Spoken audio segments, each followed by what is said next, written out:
I am tearing up. I just about screamed right now, and I'm not even there. Now that's inspirational, Natalie. I feel inspired today. Part two of this. I could be here for another hour. And then I was at the top of my class. There were only two of us, and the other guy was in the hospital. So here I am. And I always go, he winds up homeless on the street. It's my fault. Yeah, now you sound like my wife. And you can get off. I don't know. Call it Google. Or call it Google. Yeah. Control. Alexa, how does he get across? Paul, I cut you off earlier. What were you going to say? What? Dang it! Don't do that to me, Paul. Don't do that to me, man. I don't know what got into my head, but I thought this thought, if I'm working year round, I might as well get paid year round. Sweet Talk is a weekly 20-minute podcast brought to you by the Continuing Education and Workforce Training Division of Idaho State University's College of Technology. Find us on Apple Podcasts, Spotify, and SoundCloud, and subscribe today. Now, it's time to get started with Sweet Talk. Hello, everyone. Welcome to Sweet Talk, our weekly podcast for Idaho State University Continuing Education and Workforce Training. I am Paul Dickey, your host or co-host for the show. And along with me is, as always, is Gary Salazar, our director. How are you doing today, Gary? I'm doing great, Paul. Thank you for asking. It's a little wet outside, but we need the water, so I'm happy anyway. Yes, yeah. I was noticing last night when I was trying to sleep, it was actually raining all night long, which is such a rarity around here. Yeah, it just lulls you to sleep, doesn't it? It does. I was like lying there going, oh, this is so nice. This is so nice to have the rain. Even though it's like 50 degrees in the second week of June, as we record this. I like going, oh. But it's supposed to get nicer this week, hopefully. Hey, we have someone with us today, don't we, Gary? We do. We got a couple of folks with us. Let me get started here. We have a folk who's within Suite and one from without Suite. First off, our guest for the day is Pam Landon. Pam is one of the stars over at the Pocatello Senior Activity Center. No matter what she says, folks, she is, and she makes that thing work. We're going to talk with her today. And we also have Angela Wilhelm joining us. For those of you who've not met her before, Angela or Angie, she goes by both, she says, is our marketing coordinator, brand new marketing coordinator. So we'll be seeing her from time to time. And Angie, I'm glad you stopped by to watch and see what we do. And if you have any questions at any time, if you feel like you want to break in, go for that as well.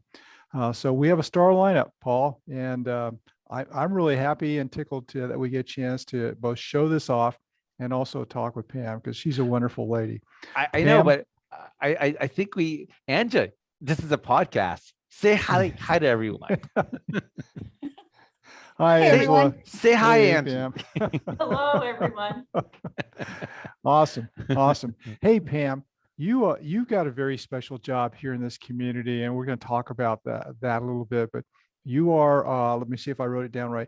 You are the treasurer for the Senior Activity Center. And that's the Senior Activity Center Board of Directors, and you're a member of the Executive Board. Is that right? That is correct. All right, and good. It's a great volunteer job. A great volunteer job. So yes. I know from the conversations that we've had on the side, you put your heart and soul into this place. You really take care of the seniors. Would you mind talking to us a little bit about what is the Senior Activity Center? Sure. It's a great place. It's geared towards 60 and older. We do all kinds of things there. We have Zumba classes, and we have fit and fall classes, and we have Tai Chi classes, as well as we have a lot of different activities for cards. Bingo, we play bingo. There's pinochle, there's hand and foot. There's creative writing. We just do a lot of things, but one of the most important things that the Senior Center does is we provide a nutritional balanced meal for our seniors 60 and older 4 days a week, and it is free. We do like donations if you have them, but that's very important. The other important thing is it's a great socialization place. Some of our seniors it's the only meal they get a day, and it's the only socialization or outing that they have. So it provides a wonderful service for seniors in our community. That's a tremendous effort. And you've told me once, but I've forgotten, how many meals a week are you putting out for our seniors?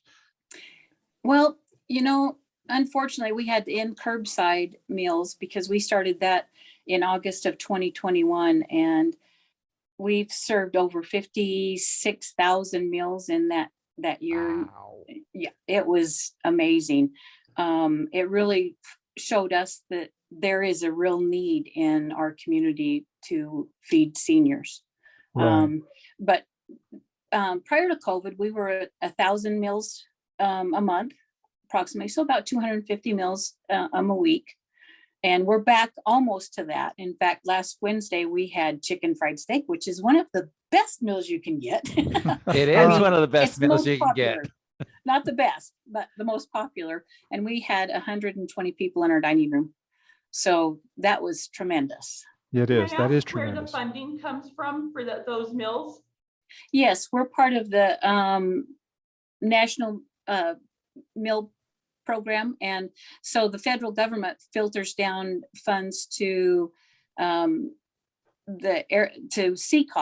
and they in turn send us those funds through the area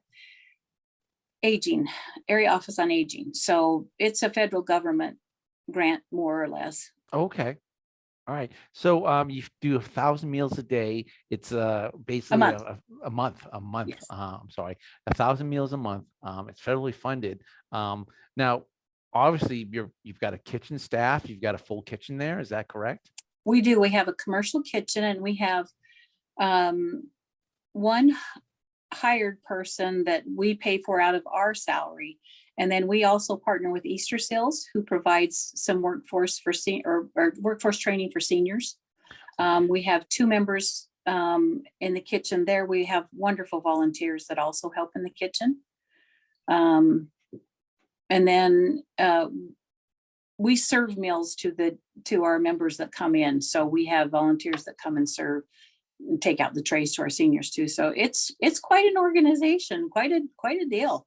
Oh, yeah. That is very complex. Yeah, it was very trying for our staff, and they deserve so many kudos during COVID because, we were fixing 200 to 250 meals a day that Tuesday through Friday. And half of those the biggest majority of those were curbside. So we were serving anywhere between 120, 170 curbside. And then when we were able to open up last August, the rest of them were internal. So they actually fixed meals twice a day, basically, because we had to prepare the meals, get them all into the containers, get them in sacks, and make sure they had their milk and, a dessert and whatever. So it was pretty hectic for a while, but they did an amazing job. Now, it's called the Senior Activity Center. So besides providing meals, what kind of other activities do you provide? Oh, we do. We have a billiards room. We also have a full library. Well, it's not a full library. To me, it's really full. It's got beautiful crossword puzzles that there's always 1 or 2 puzzles on our table in there. And there's usually always somebody sitting there working on them. But we do Zumba Gold classes. We do Fit and Fall classes. We do Tai Chi classes. And then we have bingo. We have pinochle. We have hand and foot, bridge. And we're trying to bring in, I have the word out there that we can do a mahjong class there. We could do bunko there. So we're reaching out to the community to try to provide some more of those services that these younger boomers that are coming in would like to participate in. Okay. Now, these services is there a fee, or is it open to anyone who is inclined to come? It is free. The only thing that we require is that you fill out a membership form. Membership is free. We do suggest a donation, but again, it's a suggestion, and $1 or $2 works great. It helps us keep the lights on. but no, it's anybody can come that's over 60. So Paul, it's over 60, man. You can't go play down there yet. Not yet. So close though. So close. I mean, you could come. Actually, We might harass you a little bit. behind the scenes stuff. I've been there because I actually did a presentation for you there. So you do other things as well. Like I did a presentation, and you have other people do presentations on occasion. Is that correct? That is correct. We like to invite people to come in and share their knowledge and expertise, or just socialize with our seniors, with our membership. Last week we did have, and maybe you can correct me because I know I'm not going to get it all right, but it's a section of ISU that deals with rural health. Yes, with Okay. rural health. They came last week and showed, I think we had 31 members come, and they planted microgreens and tomato plants. So it was a great turnout. It was, everybody had a good time when they were leaving. They had smiles on their face. So we really appreciate that kind of interaction. Where did they plant them at, Pam? Do you have a garden? They had little containers that they were able to take home. And they can keep them going. They provided them with seed packets and the stuff that's needed to grow them, so they learned how to do it inside, which is really great, because a lot of our seniors, live in a housing complex of some kind, or apartment complex, and they may not have the accessibility to a garden spot. But this can grow on, you can set it on your counter and grow it. So yeah, that is so cool, and very nice of them to come and do that. Sounds like you had a really good turnout. That begs a question. I'm really curious here. You mentioned a number of activities that you help support for the seniors.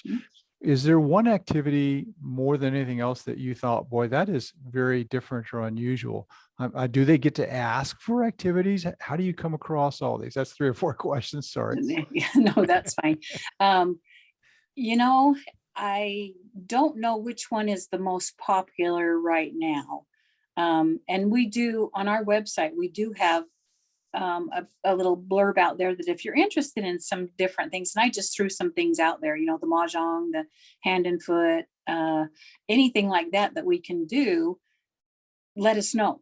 Because if we can accommodate that activity, we would be more than willing to do it. We also have a ping pong table or table tennis, whatever, and cornhole boards. So we're willing to do what we can to invite more of our senior population into the senior center and make it a place that they really would like to come. We do have one really special partnership, and that is with our Pocatello Parkinson's support group. Oh, it's an amazing partnership that we have one room that we've kind of turned over to them for a boxing area. I don't know how many people are aware of this, but there is a shown facts that Rocksteady Boxing is what the program is called, is really, really beneficial for people with Parkinson's. This is a secondhand story, but Apple Athletics in Idaho Falls has the full-blown program with the certified instructor and all of that. And one of the support group members here was going up there, and their instructor in Idaho Falls was in a wheelchair with Parkinson's. He started doing this Rocksteady Boxing, and he now teaches the class, and he's not in a wheelchair any longer. Oh, wow. So that just can give you the dynamics of how important that kind of a thing is. Now, ours is modified. It's not, we don't have the certified instructor, they don't, and we don't. It's pretty costly to do that. And it's hard to find to be able to take some of the classes that are required for that. But we've done a modified version at the senior center for them, their equipment, but they do it. And the cool thing is as people go through and they see that, they've asked if they can do it. And the Parkinson's support group said, yes, come. So we have some of our seniors that come in to participate. It's a great thing. It teaches you balance. I mean, it helps very much with your balance. And that's important as we get older. So that's a very special partnership. That's neat. Paul, did you have a question? Well, I it's on these activities and other stuff that you have going on at Senior Act. Do you have anyone who ever just comes and approaches your organization saying, hey, I would like to do a presentation, or I would like to teach, or, they just want to contribute to your organization? We do have, I wish we had more. We do have them occasionally. We're finding that a lot of our members have skills and experience that we didn't know they had. So we actually love that they would come and do that. More people that come, we're open to lots of, pretty much anything that's legal. Okay, that's great. Angela, you got a question? I do. Can you tell me if someone is interested in hosting an activity or providing an activity for the senior center? How do they go about getting a hold of you, or how do they go about doing that activity? What we would have you do is we would have you come into the office, excuse me, or call and talk to Anita Valladolid. She's our executive director of the senior center, and she's a great contact. But if she's unavailable, leave a message with our staff, and we'll get back in touch with you. Or, I can even throw my name and number out there. I don't have a problem doing that. So there's various ways. We have a website too. So there's various ways that you could contact us. And seriously, we're here for the nutritional program, but all of these activities that seniors would like to have, if we can accommodate those, we're more than willing to do that. So Excellent. just to, come into the office or give us a call. And if they want to call you, what number would they call? Well, for the senior center, it's 208-233-1212. And we also have an email address, and that would be senior activities, all spelled out lowercase, at ida.net. And we do have a website, which is www.pocatelloseniorcenter, all one word.com. And that website lists all of our activities, shows some past events that we've had and that kind of stuff. So excellent. Now, if someone wants to volunteer for kitchen help, are you always looking for kitchen help as well? Not as much. Our staff right now is really good. We're always interested in having servers come. Okay. Or people to help clear dishes or clean tables or something like that. But right now, working in the kitchen, we have a pretty good staff. I'm not saying we'd turn them away. well, especially if they were a past chef or something, it would be fun. But I'm sure you always need help with people helping serve the people that come to your organization, and someone's got to clear those dishes away too. You're right, they do, and it's fun to be in there at lunchtime. It really is. So, what do you think is the most rewarding thing about what you do? To see our seniors smile, to give them a hug, and to know that I personally, that I appreciate them and who they are. I get great satisfaction in that. Just to see them smile and to be able to talk to them, even if they're grumpy. I like to try to put a smile on their face. Well, you guys know, I'm sure that, as we get older, we get a little more grumpy and we kind of throw out what we think and what we feel. But yeah, just to see them, coming and socializing, and it just makes my heart smile. I mean, it just really does. There's some great people there. There's a lot of our members are people that they don't have children around, and they're kind of set in their ways, and they don't do a lot of outside socialization. So all of that just makes me happy. It makes me feel really good that I'm still able to help people, and I think it's one of the greatest feelings in the world. Awesome. When I did that presentation that day, I was kind of really impressed of how engaged they were with my presentation. A lot of questions throughout, a lot of interest in what I was saying. I mean, I've given plenty of presentations, and I was really pleased with the amount of interaction I had with them. Yeah. Except for that guy eating all the cookies in the back. And we do have good cookies. Yes, you do. And I think honestly that we would love to have more of that kind of interaction with our community in whatever field we can bring them in. Part of my own personal problem is I'm not sure always who to contact to bring things in. We are partnering with NKA, New Knowledge Adventures, and we're going to start having some of their classes in our facility that we can, handle. And that's a very special relationship too. Some of our members are also members of New Knowledge Adventures, and we're still part of United Seniors Project, which, that whole focus is in pulling all of our senior organizations together and having a facility where we can all enjoy everything in one area. Yes, that's important. I was going to ask you about that. Thank you for bringing it up, Pam. Yeah. The United Seniors Project is trying to find a building for all the seniors here. You can continue doing all these great activities and help everybody, grow and continue to be alert. So I think that's a very, very important partnership to stay with. If you were, we only have a minute or so left, but if you were to look at the future, ahead and cast your crystal ball gaze, where do you see the Senior Activity Center going down the road? Well, we're striving to improve our current facility. We're doing some modernization updates through a grant and a very generous donation. So I would like to see us grow more and provide more activities.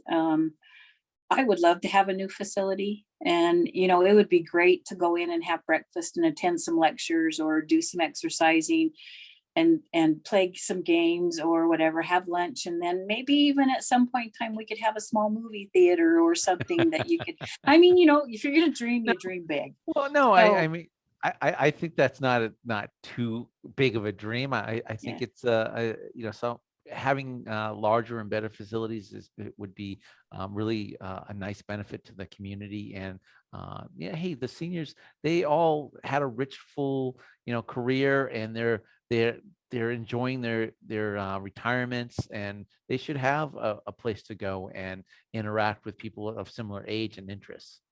I totally agree, and we're striving for that, and that's kind of my vision for the future, is to open up the facility to more people and be more inviting and more engaging, and just provide whatever services we can for them, because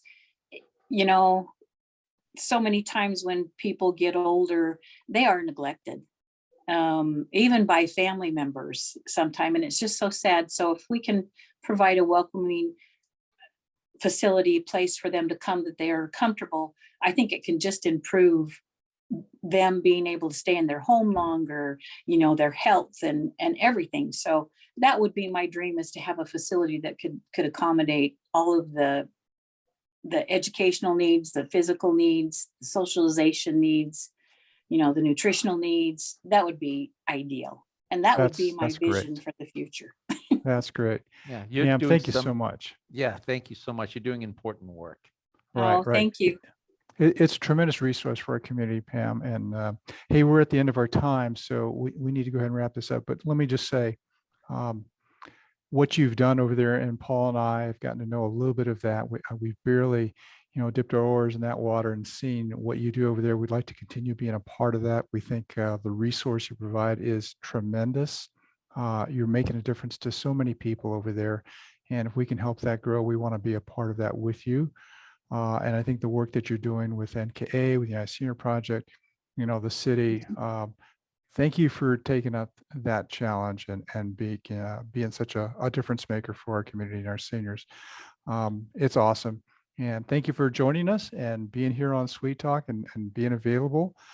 Angela, thank you for joining us as well. Paul, I think we need to wrap this up. You want to take this away? Yeah, I will wrap. And let me just say, sorry. Sure. Thank you guys. You are amazing. I love working with you, and I appreciate the offer, and we'll probably take you up on that. Oh, there you go. No, thank you so much. Hey, if anyone wants to reach out to us, they can email us at cetrain@isu.edu. And you can visit our website to see what we're doing at cetrain.isu.edu.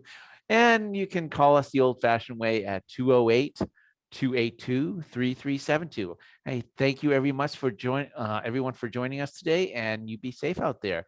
Gary, as always, thank you so much. Hey, thank you all. Have a great week.